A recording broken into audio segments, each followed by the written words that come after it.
हा रोकडा ब्रह्मसाक्षात्कार वेदशास्त्री जे सार त्या अनुभवात ये आहे तरी चहूकडे पर्याय स्तवन चाललेला आहे. पहिल्या दशकातला हा 9वा समास आहे. परमार्थ स्तवन निरूपण नाम. परमार्थाचं स्तवन आहे, त्याचं निरूपण आहे. परमार्थाचं स्तवन करण्याच्या पूर्वी परमार्थ म्हणजे काय हे तरी कळलं पाहिजे ना आम्हाला.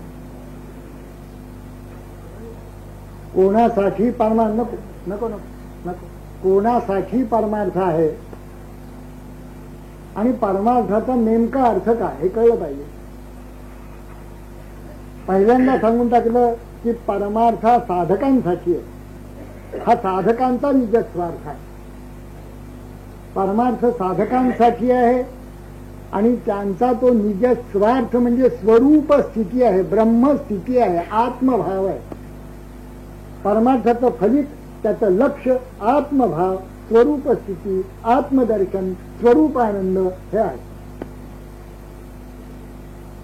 एवढं कळलं म्हणजे मग त्याच्याविषयीचं आपल्याला निश्चित काय ज्ञान समर्थ देता येते, बोध करतायत ते आपल्याला कळेल. याच्यामध्ये जाण्याचे अनेक मार्ग आहेत.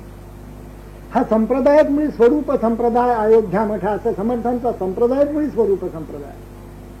आणि त्यामुळे दासबोधामध्ये ठिकठिकाणी स्वरूपाविषयी आलेलं तुम्हाला सापडेल. स्वरूप म्हणजे आपण आरशात पाहतो ते नव्हे. एकची करोनी दुसरे मुख पहाची गव्हारे तैसे नव्हे हो. स्वरूप पाहायचं हे असं आरशात बघण्यासारखं स्वरूप नाही.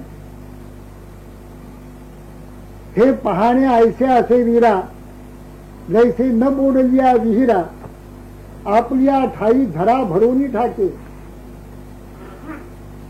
किंबहुना अंब निजबिंबी प्रतिबिंब आटलिया अंब निजबिंबी प्रतिबिंब नेहटे का नभी नभ घटाभावी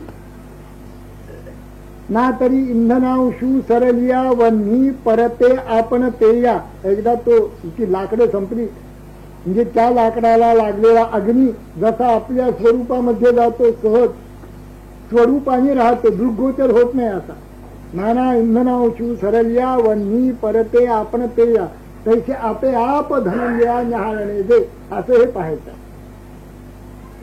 समर्थांच्या म्हणण्याप्रमाणे स्वरूप म्हणजे आपले रूप तत्व निरशनाउपरी. वरचं जे तत्व आहेत सगळी पंचतत्व, ज्या तत्वांचं गाठोडे हे शरीर आहे असं त्यांचं म्हणणं आहे.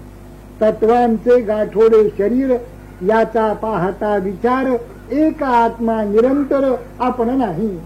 त्या तत्व गाठोड बाजूला सारल्यानंतर जे उरतं ते स्वरूप, या स्वरूपाची सहज स्थिती तो परमार्थ साधकांचा निजस्वार्थ.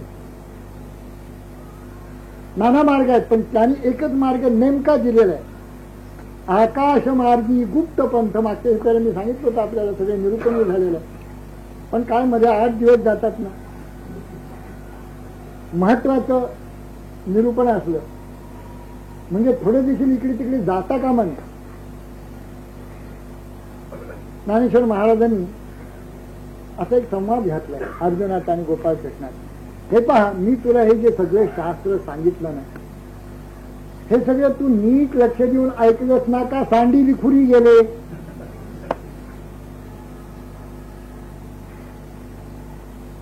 एका मुलाला पुडी आणायला सांगितलं बाजारात. 1 किलो साखराचा दिली होती. तसं जे काही श्रवण घडतं त्यातलं तात्काळच अर्ध श्रवण सांडी विखुरी जातं आणि बाकीचं उरलेलं रस्त्यावर आल्यावर जातं. असं होतं. असं होऊ नये असं त्यांचं म्हणणं. 8 दिवसात पुन्हा इतक्या काही घटना आपल्या आयुष्यात घडतात, इतकी जग्रता येते. साखर मिळत नाही, रॉकेल मिळत नाही. आपल्या आकाश पहिली गोष्ट. आकाश म्हणजे काय नव्हे. हे जे आकाशवर अंतरिक्ष दिसते ते नव्हे. आपलं आकाश, आपल्या देहातलंच आकाश. आज्ञाचक्रापासून वर ब्रह्मरंध्रापर्यंत जी काही पोकळी 3 व्हेंट्रिकल्स, ती जी पोकळी पडजिभेपासून वर, त्याला आकाश, चिदाकाश, मूर्ध्नी आकाश, हृदय आकाश, मस्तकाकाश असं म्हटलं जातं परमार्थामध्ये. या आकाशातल्या मार्ग आहे या इथून आज्ञाचक्रापासून वरपर्यंत त्यातला मार्ग आहे तो गुप्त आहे. कारण त्या आकाशाकडे जाण्याचा जो मार्ग आहे तो मध्यमेतला आहे. मग मध्यमा मध्य विवरे तेने कुडी वे दादरे ठाकले चवरे ब्रह्मरंध्र. म्हणजे बाकीच्या दोनांचा काही उपयोग नाही. इडा पिंगाला दोन्ही नाड्यांचा काही उपयोग इथे होत नाही आकाश मार्गात जायला. या दोन्ही नाड्या बाजूला सारून सांडून दक्षिण वाम प्राणापान सम चित्ताशी व्योमगामीय करीती.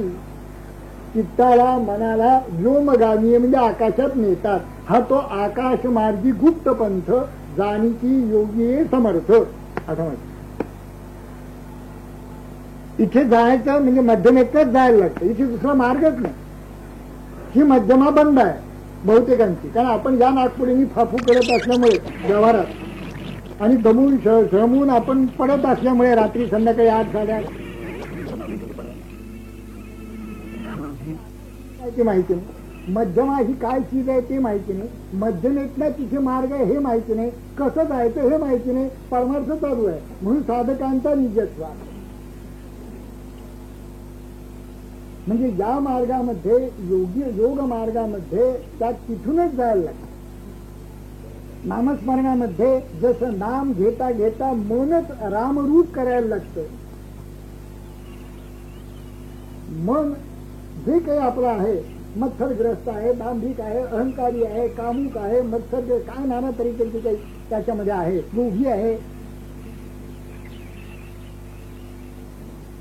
खात्यास न खाते पाहेना असं समर्थाने म्हटलंय. तर कोणी खात असला आणि कोणाला मिळत नसलं तर मिळत नसलं त्याला खाणाऱ्या माणसाकडे पाहता येत नाही. कारण तो खातो आणि मी खात नाही लगेच सुरू होत तू आणि मी. हे असं तंत्र असल्यामुळे हे जे काही मनाचे खेळ ते सारेच्या सारे बंद होऊन त्याचं चांचल्य मत्सर दंभ अहंकार काम क्रोध लोभ हे सगळं जाऊन ते मन अत्यंत आनंदरूप करणं हा नामस्मरणाचा मार्ग आहे. नामस्मरण देखील कसं होतं माहितीये. मध्यमेतना श्वास वर गेल्यानंतर जे सहज स्वामी स्वामी राम राम असं जे होतं त्याला नामस्मरण म्हणतात. बाकीच्याला नामस्मरण म्हणतच नाही. आपण जिभेने नाम घेतो नामस्मरण नाही म्हणत. नामस्मरण कधीतरी योगी जेव्हा त्या मार्गात जातात सुषुम्नेमध्ये पडतात किंवा मध्यमेत पडतात आणि मग त्यांच्या उतरण्याची जी स्थिती असते त्यावेळेला जे सहज उत्स्फूर्त आतूनच येतं ते जणू काही ढकललं जातो. जसा मनुष्य सिनेमागृहातनं बाहेर येताना असं म्हणतात की आधी खूप गर्दी असतील ते नुसतं आपण ढकलून आणण्यात येतो. येत असाल कशाला जातात कोणाला माहिती.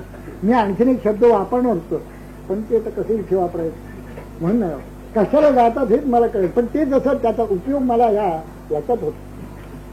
हे जसं सहज जातो तसं ते नाम आतून नाभी कमलापासून वर सहज येत असतात उसळ्या मार्गासारखं आणि ते मुखाच्या द्वारे बाहेर पडतात जिभेच्या द्वारे बाहेर पडतात. त्याला नामस्मरण म्हणतात. आणि बाकीचे सगळे नाम घेणं म्हणतात, नाम उच्चारणं म्हणतात. ते जे नाम आहे आपल्याला कल्पनाच येणार नाही कसं नामस्मरण. क्वचित एखादा योगी जर बसला तो उतरत असताना तुमच्या भाग्याने जर कधी दिसला तुम्हाला तर मग तुम्ही तो कसं नाम घेतो ते बघा. म्हणजे तुम्हाला नामस्मरण म्हणजे काय ते कळेल. लोकांना असं वाटतं की हा योगाचा मार्ग अत्यंत अवघड आहे बा आपण त्याला राम राम करूया. तेवढेही नाही बघत. रामाचा नाम घेणं हे देखील त्याच मार्गात यायला लागतं आकाश मार्गात. किंबहुना सगळे मार्ग शेवटी आकाश मार्ग प्रकाश मार्ग याच्यातच पडतात. दुसरा मार्गच नाही. योगी याचा अर्थ केवळ काही आमच्याच मार्गातला त्याला योगी म्हणत नाही. भक्तीच्या मार्गात असेल तोही भक्ती योगच सांगितलेला आहे. ज्ञानाच्या मार्गात असेल तो ज्ञान योग सांगितलेला आहे. ध्यानाच्या मार्गात असेल ध्यान योग सांगितलेला आहे. सोहमच्या मार्गात असेल सोहम योगच सांगितलेला आहे. 6 अहम याचं नित्य अनुसंधान म्हणजे योग. हा योग शेवटी कुठेही भगवंताशी जीवाचा योग तर साधला पाहिजे की नाही. जोपर्यंत ते साधत नाही तोपर्यंत आपण धडपड करत बसायचं इतकंच. पण त्याचं नीट सूक्ष्म विवरण या ग्रंथामध्ये समर्थांनी विशेषतः या दशकामध्ये या समासामध्ये पहिला दशक आणि हा समास 9वा समास याच्यामध्ये इतकं सुरेख केलेलं आहे. काय सांगू मी आपल्याला. काय ज्या अनुभवाची गोष्टी आहेत त्या सांगता कशा येणार. मध्यमेतनं असं होतं ते कसं होतं तुम्ही एखादं बघितलं पाहिजे. तुम्ही केलं पाहिजे 10-20 वर्ष. तुम्ही आता करतात म्हणून बरं आहे. बहुतेकांचा श्वास आता मध्यमेत चाललेलाच आहे म्हणून. आकाशमार्गी गुप्त पंथ जाणकी योगी समर्थ. एकदा करून बघितलं ना, यात काय त्यात काय असं म्हणू नका. काय ते तुम्ही फाफू करता आम्हाला कळत नाही असं म्हणू नका. तुम्ही करून बघा 10-20 वर्ष, म्हणजे काय होतं ते काय त्या नामस्मरण राम राम राम. अरे तुला काय करायचंच नसेल तर तुला नामस्मरणाची काय करणार काय. ते सुरुवातीला मुखाने म्हणत म्हणत हळूहळू त्या वाचेमधना पश्चंती मध्यमा वैखरीतनं खाली खाली जात, वैखरी मध्यमा पश्चंती परा आणि परीच्याही परत. सगळे संत तिथेच जाऊन बसलेले आहेत. त्या परीच्या पलीकडे गेल्याशिवाय दुसरा मार्ग नाही. वरवर करून काही होत नाही. त्याला शंख आणि शिंपले मिळतात. समुद्रात वरवर वरवर समजा वाळवंटात फिरायला लागला काठा काठाने काय मिळणार, शंख आणि शिंपले. मोती पाहिजे असेल तर सिंधूचा तळच गाठायला लागतो, दुसरा मार्गच नाही.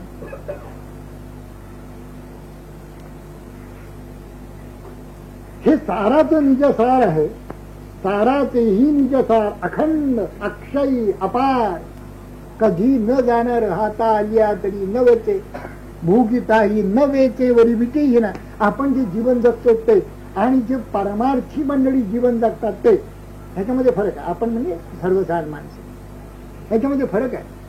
हे सगळे जीवन स्वार्थाचं जीवन आपण जगतो. आपली दृष्टी स्वार्थिक दृष्टी आहे. मला काय आणि माझं काय. पण ज्यावेळेला आपण मला आणि माझं करतो त्यातला मी जो आहे तो कोण आहे तिकडे लक्षच नाहीये. जर त्याचा शोध एखादा मनुष्य घेईल की ज्याचा हा संसार आहे असं म्हणतो, माझा संसार, हा मी कोण असा जेव्हा शोध घ्यायला लागेल शांतपणे बसून, आपला आपणाच लाभ हे ज्ञान परम दुर्लभ. दुर्लभ का समर्थ म्हणतात, खरंच दुर्लभ दिसतंय. क्वचित एखादा मनुष्य बसतो. आपला आपणाच लाभ हे ज्ञान परम दुर्लभ, जे आदि अंती स्वयंभ स्वरूपची स्वये. आपण कोण ऐसा हेत धरूनी पाहता देहातीत. अवलोकिता नेमस्त स्वरूपची होय. अवलोकिता नेमस्त म्हणजे रोज 1.5-2 तास बसून जो कोणी त्याचा अभ्यास करील स्वरूपची होय.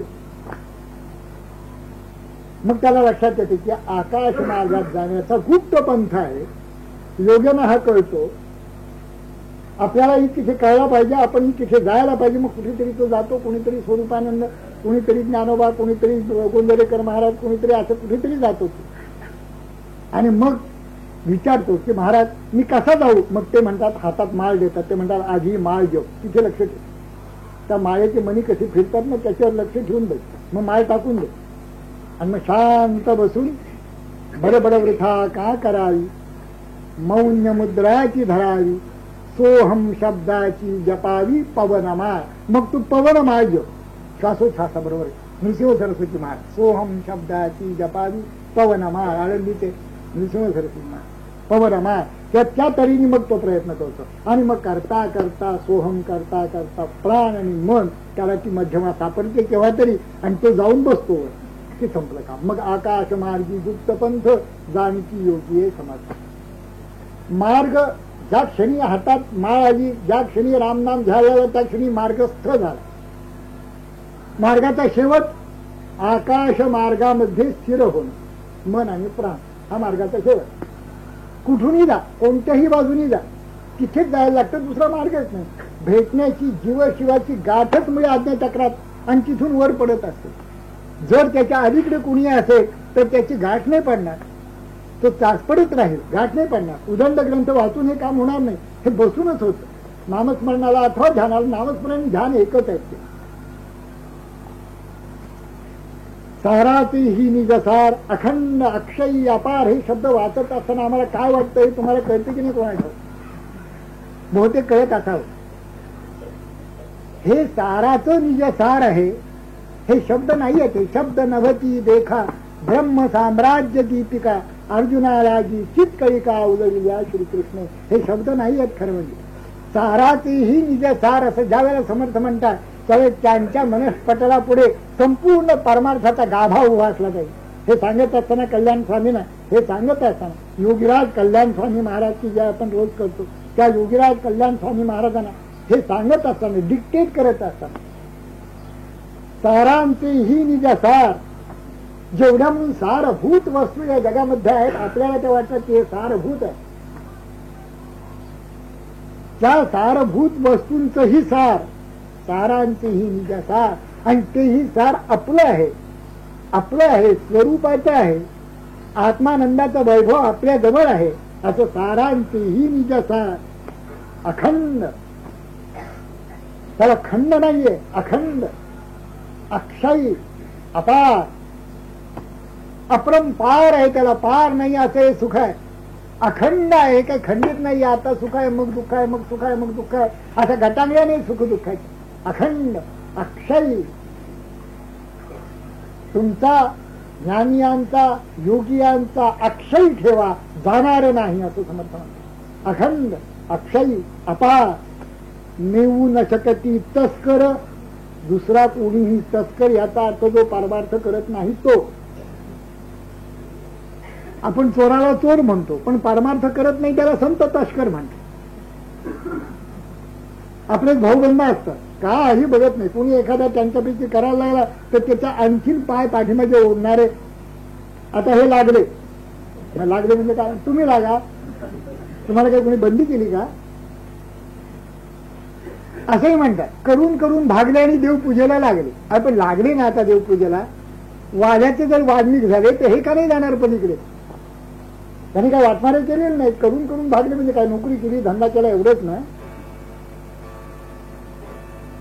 पण ही जी मंडळी आहेत की जो कोणी परमार्थ करी,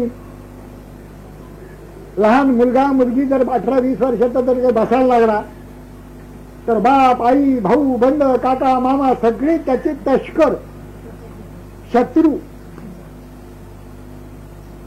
पट्टतीस हॉटेलिंग का ते कपडे व्यक्ती घेऊन जाईल, बिचारा चूप येतो. आपल्याला त्याची काही कुरघुडी नसते, आपल्याला त्रास तो देत नाही, गुपचूप येतो. आणि तो गुपचूप येतो, गुपचूप तुमच्या पश्चात घेऊन जातो. तुम्ही कुलूप लावून गावाला गेला असलात तर कुलूप तोडून हे तस्कर कुरघोडी करतात तुमचं. म्हणून तुकोबानी तर अगदी उद्वेगाने उद्गार काढलेले आहे. ते माझे सोय रे सज्जन सांगाती, पाय आठवी की विठोबाचे, येर मानी विधी पाळना पुरते. पुढे श्राद्ध पक्ष असं म्हणजे बोलवायला लागतं, मी जेवायला म्हणून बोलवतो, ह्याच्यापेक्षा अधिक काही नाही. ज्यांचंही श्राद्ध एकदा करायची पाळी आली तर आम्ही असं हजर असावं म्हणून. येर मानी विधी पाळना पुरते, देवाची ती भूते म्हणून. सर्व भावे झालो वैष्णवांचा दास, करीन त्यांच्या आस उच्छिष्टाची. तुका म्हणे जैसे मानिकी हरिदास, तैसी नये वास आणि काही. यांच्याकडे जावं, यांच्या संगतीला राहावं, तैसी नये वास याचा अर्थ त्यांच्या संगतीला राहावं असं जरा देखील वाटत. दुःसंग हा सर्वथैव त्याज्या. काम, क्रोध, मोह, मृत्युभ्रंश, बुद्धिनाश, सर्वनाश कारणत्वा. तरंगायिता तीने संगात समुद्रायंती. ज्यांच्या संगतीने आमच्यामध्ये जे कामक्रोधांचे तरंग आहेत ते वाढत राहत.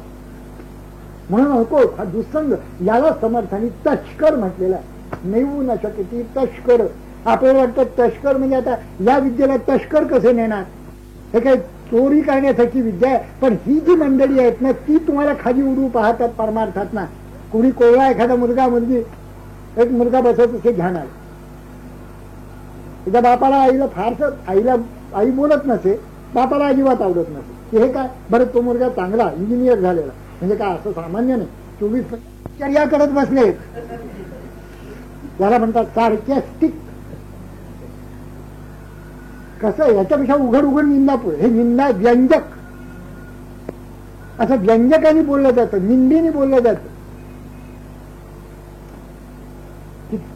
तो ना तपश्चर्या करा. आमचे चिरंजीव ना तपश्चर्या करत होते. ही सिगरेट ओढली अशी चिरंजीव, इंजिनियर आहे आमचा मुलगा, असं बापांनी तरफदारी केली. आमचा मुलगा इंजिनियर आहे म्हटलं, डॉक्टर आहे.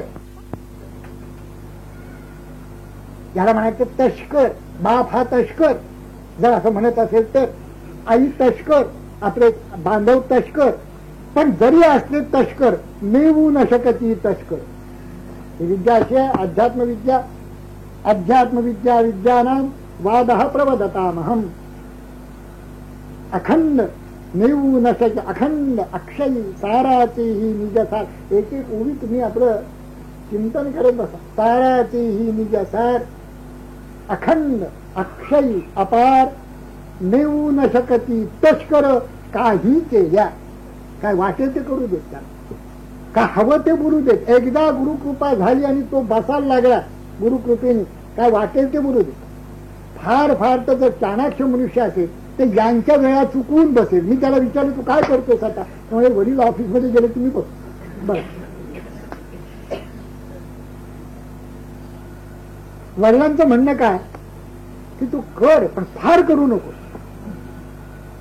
ह्याच्यात पुढे फार पुढं असतं का. अरे जन्मभर बसलास तरी हवंय. करणार मनुष्य किती. तो बिचारा 1.5 तास बसतो सकाळी, पुन्हा तासभर संध्याकाळी बसतो, 2.5 तास बसतो. त्याची बैठक चांगली आहे, गुरुकृपा झालेली आहे, चांगली आहे, उत्तम बसतो. तर या तऱ्हेची बसण्यामध्ये कोणतं आहे नुकसान. काय नोकरी जातोय, त्याचा उद्योग तो करतोय, चोख करतो. आता एवढंच आहे की त्याच्या सुरुवातीलाच एकाने त्याला 500 रुपये देऊ केले नोकरीच्या सुरुवातीला. आता इंजिनियर म्हटलं त्या सांगितलं मी करीन पण मी पैसे घेणार नाही तुझ्याकडनं. एवढंच काय ते नुकसान घराचं कुटुंबाचं की 500 रुपये जे जादा पगाराच्या व्यतिरिक्त येत होते ते त्यांनी घेतले नाही, तो घेणार नाही जन्मात कधी. एवढंच काय ते कौटुंबिक नुकसान. त्याच्या बायकोच्या हातामध्ये गोड थोडे पाटल्या बांगड्या येणार नाहीत इंजिनियर होऊन, कारण हल्ली 1500 रुपये तोळस होणं. नेऊ न शकती तस्कर काही केल्या तयासी नाही राजभय. आता अशी जी विद्या आहे त्याला काय राजभय आहे का. राजभय कोणाला आहे सांगा बरं. व्यापाऱ्यांना. आमच्या ज्यांना चुकवी करायची आहे. आपलं 20,000चं उत्पन्न लपून 10,000वर आणायचं आहे. आता 10,000ला टॅक्स नाही, आता 12,000पासून टॅक्स. त्यामुळे 10,000पर्यंत आणायचं. 20,000 आहे ते 10, कशाला टॅक्स. आणि 50,000 असलं तर 25-30,000पर्यंत आणून ठेवायचं. त्याला राजबाय. समजा कदाचित जर उघडकीस झालं पुढे मागे 10 वर्षांनी तर सगळा टॅक्स भरायला लागेल आणि आपला अर्ध घर विकायला लागेल अशी भीती. राजभय. ज्याला काय या विद्येतलं कोण काय घेऊन जाणार आहे. राजांनी सांगितलं टॅक्स दे, आत्ता देतो बस 2 तास, आत्ता देतो. ही विद्या अशी आहे की जुनावे की देता किमपी नसरे लेशही कदा. जो ज्याला तो सांगेल, ज्याला तो देईल त्यांनी त्याची विद्या पक्की होत जाईल अधिकाधिक. बैस. कोण तू इन्कम टॅक्स ऑफिसर आहेस का, बैस समोर 2 तास बैस, माझ्यात तुला देतो विद्या 2 तास बैस. तो कशाला बसणार, तो पळत जाणार की ह्याच्यापासून आपल्याला काही मिळणार नाही. म्हणून याची नाही राजभय अथवा नाही अग्निभय. कसा असेल. नैनम छिन्नंती शस्त्रांनी न एनम दहती पावकहा न चैनम क्लेदयन्त्यापो न शोषयती मारुता. मला तर असं वाटतं सगळं दुसरा अध्याय आणलेला आहे उभीमध्ये. आज गोकुळाष्टमी आहे. गोपाळ कृष्णाने जे अलौकिक चरित्र केलं त्याची स्मृतीचा उजाळा आपण आज देतो आहोत. जे त्यांनी चरित्र केलं त्याची स्मृती जिवंत ठेवण्याचं काम संतांनी केलं.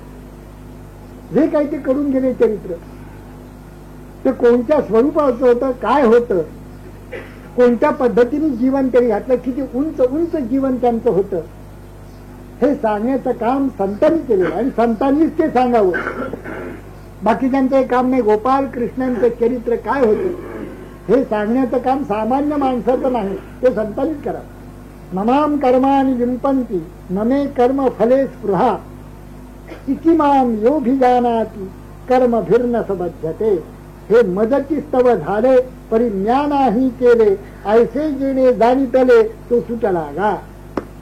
मला कर्माचा लेप नाही हे म्हणत असताना गोपाळ कृष्णांनी सबंध जीवनभर देह संघाता करून झालेल्या कर्माचं कधीही आपल्याकडे करते पण घेतलं नाही, फलभोक्तृत्व घेतलं.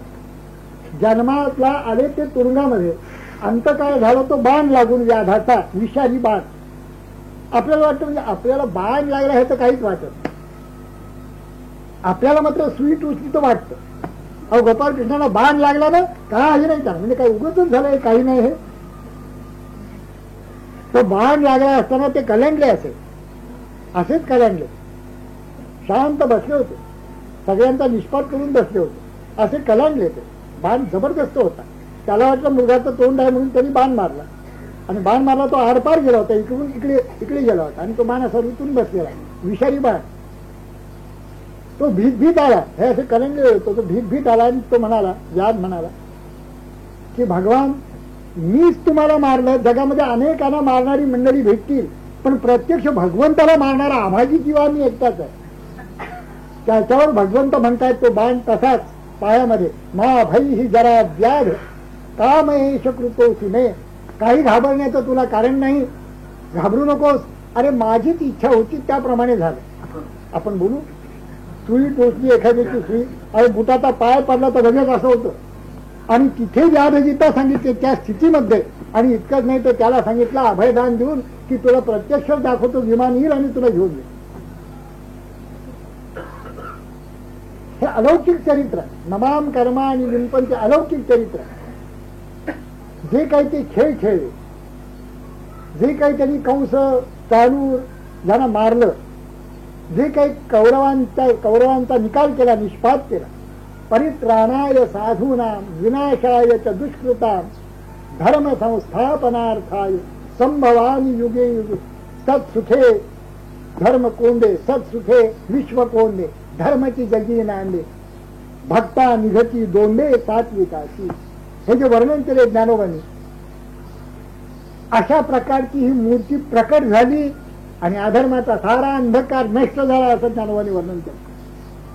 मूर्ती प्रकट झाली की तुरुंगात, मूर्तीचा शेवट झाला तो बाण लागून. सगळ्याचा सगळं आयुष्यामध्ये सुखाचा एक क्षण नाहीये गोपाळकृष्णांच्या आयुष्यात. अखंड निंदा, अखंड क्लेश, अखंड दुःख, अखंड अखंड कैसा शतधा दुर्वाक्य शब्दी निस्तेर जरा अशी त्या शिशुपालांनी सगळ्या सभेमध्ये त्यांची इतकी निर्भत्सना केली, सगळ्यांनीच निर्भत्सना केली. पण कृष्ण चरित्र वाचत असताना आपल्याला असं वाटतं की काय आनंद आहे हो, म्हणजे संबंध दुःखाचं चरित्र आहे. संबंध पहिल्यापासून ह्याचा अर्थच म्हणजे असा आहे, सगळीच्या सगळी दुःख आपल्याला असं वाटलं की सगळी दुःख अशा पद्धतीने भोगली गोपाळकृष्णांनी की जणू काही लीलाच आहे एकतरी. तो शकटासूर आला, आपल्याला काहीच नाही त्याचं वाटतं. की पूतना मावशी आहे आपल्याला काही वाटत नाही. त्या पूतना मावशीत आपल्याला काय वाटतं, आली असेल का, अहो काय, पण पिऊन सगळं निकाल करून टाकलं. पिऊन निकाल केला, पण काही क्लेश. विष प्यायचं आहे. शंकर एकदा प्यायले विष, त्याने नीलवर्ण झाला गळा, तरी त्याजिले नाही गोपाळा भक्तवत्सला गोविंदा. ते एकदा ते नीलवर्ण जन्मभर राहिला. यांच्यात आहे का कुठे काही फरक आहे का कुठे? जसे होते तसे पूतना मावशीला सगळ्या विषया सकट पियाल्यानंतर पुन्हा काही नाही, पुन्हा आपले 4 पावलावर रांगायला तयार. म्हणजे जणू काही काहीच घडलं नाही. जे काही संकट आली आपल्यावर, सामान्य संकट जर कोसळलं, सामान्य निंदा जर आपली झाली तर आपण अपसेट असं होतो. कुठेतरी कृष्ण चरित्रात मला दाखवा की कृष्ण अपसेट झालेला. धर्मराजाला ज्यावेळेला बजावलं की हे पहा, ही अहिंसा नाही, इथे हे असत्य म्हणजे सत्य. अश्वत्थामा मेला म्हणून सांग तर द्रोणाचार्य मरतील, नाही तर कोणी तुमच्या सगळ्या पांडवांचा घात करून द्रोणाचार्य कौरवांच्या बाजूला आहेत, कौरवांचा राज्य, आणि माझी तिकडे जीवन साफल्य कौरवांचं राज्य होणं आणि तुम्ही वनवास पत्करणं पुन्हा किंवा मारलं जाणं. हे काही माझं जीवन चरित्र नाही. माझं जीवन चरित्र आहे सज्जनांचं राज्य व्हावं आणि दुर्जनांचा निष्पात व्हावा. म्हण ते म्हणाले मी नाही म्हणणार. धर्मराज म्हणाले मी नाही म्हणणार. त्रिभुवनाचं राज्य माझ्याकडे आलं तरी मी म्हणणार नाही. त्याच्यावर त्यांनी सांगितलं हे पहा, असं तर करशील की नाही की मी अश्वत्थामा या नावाचा हत्ती मारतो आणि तू एवढं म्हण अश्वत्थामा मेला, हे मोठ्याने म्हण, नरो वा कुंजरो वा हळू म्हण, एवढं तर करशील की नाही. तेव्हा धर्मराज जेमतेम तयार झाले. अशा एक एक गोष्टी गोपाळकृष्णांच्या प्रत्येक वेळेला अर्जुनाला जेव्हा पराभव होण्याची पाळी आली तेव्हा भीष्माचार्यांच्या अंगावर शस्त्र घेऊन धावले. आपली प्रतिज्ञा संपली, न धरी शस्त्र करी, प्रतिज्ञा ठेवली बाजूला गोपाळकृष्णांनी. कारण मुख्य जी काही चौकट होती, परित्राणाय साधूनाम विनाशाय, त्या चौकटीत त्यांचं सगळं जीवन चरित्र घडलं. त्या सत्य असत्याचं त्यांना काहीही नव्हतं. हिंसा अहिंसेचं त्यांनी काही पक्ष पाळलं नाही, पण हे केलं ते सगळं चरित्र दुसऱ्यासाठी. जे काही त्यांनी केलं असेल आयुष्यामध्ये ते सारं दुसरा सुखी व्हावा, सज्जनांचं राज्य व्हावं, दुर्जनांचा निष्पात व्हावा यासाठी केलेला असल्यामुळे जेव्हा परीक्षितीचा त्या ब्रह्मशापातनं जेव्हा मोकळं करण्याची पाळी आली, त्या हातात दर्भ आणि पाणी घेऊन त्यांनी सांगितलं की पहा, जर मी असत्य भाषण केलं नसेल, जर मी व्यभिचार केला नसेल, जर मी रणांगणात पळून गेलो नसेल, किती वेळा पळाले ते यवन आले त्यावेळेला पळून गेले, त्या विवरात गेले, हे पाठीमागे 4 यवन, आणि विवरातनं पलीकडनं निघाले आणि हे जसे शिरले तसे त्याच्यावर दगड ठेवला. मेले बिचारे. हे काही युद्धनीती झाली काही? पण काही नाही. जर मी असं केलं नसेल तर हा जिगर्भ जिवंत राहील, आणि तो जिवंत राहिलेला आहे. याचा अर्थच म्हणजे असा आहे की कुठल्याही कर्माचा लेख जरा देखील देह संघाताकडून जी काही कर्म होत असतील प्रागजन्य संस्काराप्रमाणे अथवा प्राप्त कर्तव्य म्हणून, ते ईश्वरी अवतार होते त्यांना प्रागजन्य काही संस्कारच नाही, पण ईश्वरी अवतार जरी झाले तरी त्या ईश्वरी अवताराला देखील काही कर्तव्य आहे ना. परित्राणाय साधूनाम विनाशाय तर दुष्टांनी कर्तव्य ठरलं होतं. या कर्तव्यासाठी जे जे काही करायला लागेल, सत्य असत्य हिंसा अहिंसा काय जे असेल ते सगळं केलं. उद्देश काय? आपण राज्य भोगणं नव्हतं, आपला मोठेपणा नव्हता, आपल्याला कुठे मिरवायचं नव्हतं. राजसूय यज्ञ झाले. किती गोष्टी सांगायच्या गोपालकृष्णांच्या. राजसूय यज्ञ धर्मराजांनी केला, त्याच्यामध्ये आपल्याकडे कोणती कामगिरी घेतली? खजिनदाराची या नमस्कार असं करण्याची, म्हणजे तो असत ना रिसिवर मोठे. आता लग्नात देखील बघा ना, काही उपरणं पडली बिगडी घालून दरवाज्यात उभ्या, या रावसाहेब या, भाऊसाहेब या, असं. तशी काय घेतली का? जे पुढे ऋषीमुनी साधू संत जेवत होते त्यांची उष्टी खडखटी काढण्याचं काम गोपालकृष्णांनी घेतलं. संबंध भारतीय युद्धामध्ये आपल्यावर कोणतं कामगिरी घेतली? अर्जुनाचं सारथ्य करण्याचं. देखा नवलतया प्रभूचे अद्भुत प्रेम भक्ताचे, जे सारथ्यपण पार्थाचे कधी तू असे. असे एकंदर विशाल व्यापक चरित्र जे कुणी 4000 वर्षात आजपर्यंत कुणी जगू शकणार नाही, कुणी जगण्याची शक्यता नाही यापुढे. कुणी इतके मोठे थोर व्यासाधिकांत साधू संत मोठमोठे ऋषी मुनी झाले, थोर अवतारी पुरुष झाले रामचंद्रांपासून आजपर्यंत, त्यापैकी कोणीही आपली मर्यादा न सोडता चरित्र केलेलं आहे. मर्यादा सोडून अथांग चरित्र गोपालकृष्णाचं आहे. प्रभू गोपालकृष्ण त्यांनी जी काय भगवद्गीता सांगितली 4000 वर्ष झाली. शिरोधार्य आम्हाला तर आहे, पण सगळ्या जगाला तर शिरोधार्य होत. नयनम छिन्नन्ति शस्त्राणि नयनम दहति पावकः यस्य नाहंकृतो भावो बुद्धिर्यस्य न जिप्यते हत्वापि सीमान् लोकान् हंति न निबध्यते. बोलायला सोपं आहे की ज्याला कोणाला अहंकृती नाही, बुद्धीला लेप नाही, त्यांनी सर्व जगाचा जरी नाश केला तरी तो काही करत नाही. हे बोलणं सोपं आहे, पण आपल्याच पुत्र आणि पौत्रांना उन्मत्त झाल्याबरोबर स्वतःच्या हाताने निष्पात करून शांतपणे कदंब वृक्षाखाली मुरली वाजवत बसणारे गोपालकृष्ण एकच महापुरुष आजपर्यंत आहे. एक मुलगा जर वाईट निघाला तर आई म्हणते बाब्या असू दे, आमचा बाब्यानं असू दे, आणि वडील म्हणतात असू दे, अहो माझाच आहे. दुसरं कुणी जर बोलायला आला तर त्याच्याजवळ भांडतील. इथे तसं नाही, निष्पात केला. संपूर्ण यादव कुळाचा विध्वंस केला. एक उद्धव वाचला, त्याला हे संप्रदाय सांभाळण्यासाठी त्याला पाठवला बद्रीकेदार बद्रीनाथाला की तू संप्रदाय पुढे सांभाळ, माझं एक ज्ञान तुझ्याजवळ आहे, तू हे सगळ्या लोकांना दे, वळकलं निसून दे, सामान्य कंदमुळं खाऊन दे. काय बघा कुठे मला तर गोपालकृष्णांचं चरित्र हे असं बसलंय आतमध्ये जाऊन. ते तोंडून बोलून काही येणार नाही, ते बोलण्यामध्ये येतच नाही. 1/शतांश मी आता इतकं बोलतोय, पण मला माहिती आहे आतमध्ये की 1/शतांश देखील ते बाहेर येत नाही. दुसरा अध्याय सांगितला आहे, त्यातलंच हे समर्थन घृत केलेलं आहे. अथवा नाही अग्निभय नयनम छिन्नन्ति शस्त्राणि. ह्या आत्म्याला अग्निभय नाही, राजभय नाही, आणि आत्मरूप होणं, स्वरूप स्थित होणं हाच परमार्थ असल्यामुळे परमार्थ कुणी नेऊ शकत नाही, त्याला कसलंही भय नाही. तयास नाही राजभय अथवा नाही अग्निभय. हे घड्याळ माझं इथनाच्या अर्थ आहे, म्हणजे काही दिसतच नाही. ते वाजले किती एकदा सांगितलं. हा 6:15 म्हणजे बंद करायचं मला. हा ते बंद करायचं. अथवा नाही अग्निभय. हे पहा, जनक राजाची सभा आहे. 6व्या मजल्यावर जनक राजा बसलेले आहेत, याज्ञवल्क्य समोर बसलेले आहेत. याज्ञवल्क्य जनकाकडे बघून दुसऱ्या अध्यायाचं हेच सांगतायत, नयनम छिन्नंती शस्त्रान नयनम दहती पावकः न चैनम क्लेदयन्त्यापो न शोषयति मारुतः. आत्म्याविषयी वर्णन चाललेलं आहे. याज्ञवल्क्य सांगतायत, जनक राजा ऐकतायत. सगळ्या सभेमध्ये काही मंडळी बसलेली आहे. 6व्या मजल्यावर सभा आहे, जनकाच्या राजवाड्यात सभा आहे. ऐकत असताना लोकांच्या मनामध्ये, लोक हे ज्यावेळी त्यावेळेला अनादिकालापासून तसे चाललेले वाकडे. मला या वक्रतेची कमाल वाटते लोकांच्या खरोखर. आता याज्ञवल्क्यांसारखा महापुरुष लीला चरित्र करतोय. जनक राजा जो विदेही जनक म्हणून आज 4000 वर्ष प्रसिद्ध आहे, त्याच्याविषयी काही संशय येण्याचं कारण आहे का लोकांना?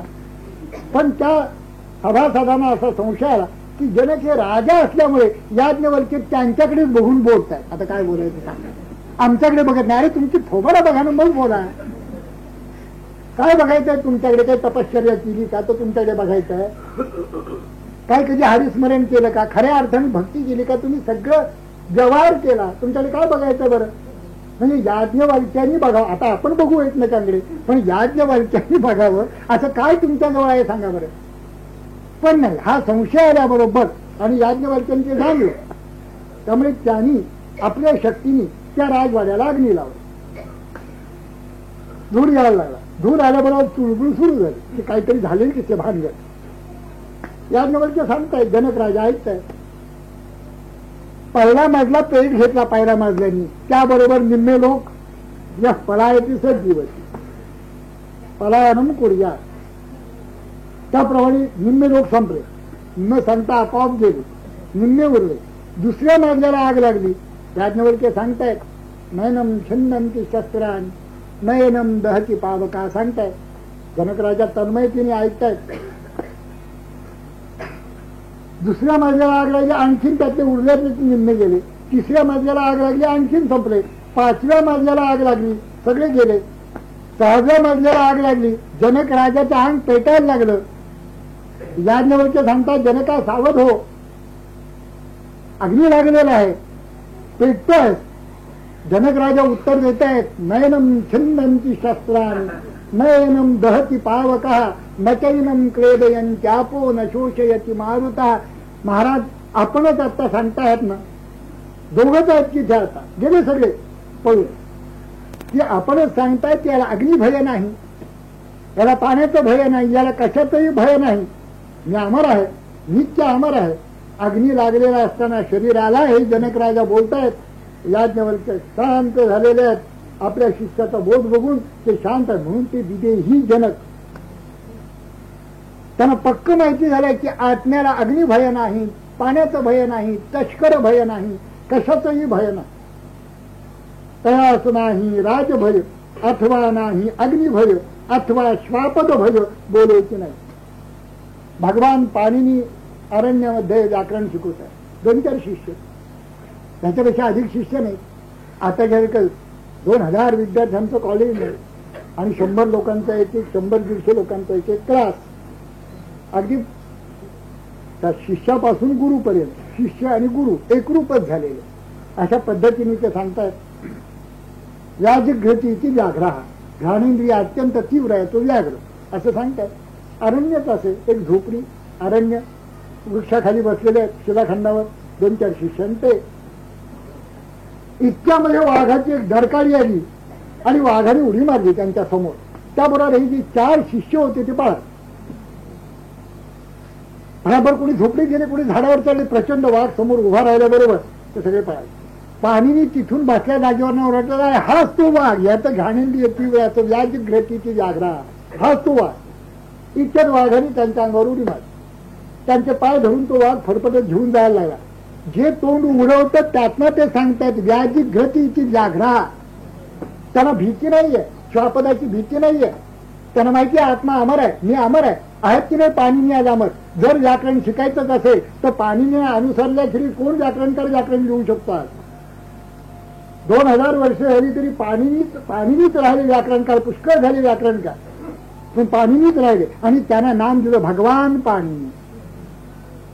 कारण त्यांना भीती नाहीये, ते भगवत रूप झाले, आत्मस्वरूप झाले. आत्म्याला नैनम छंदंती शास्त्राणी तयाची नाही राजभय अथवा नाही अग्निभय अथवा श्वापद भय बोलूची नाही. ओम तत्सत.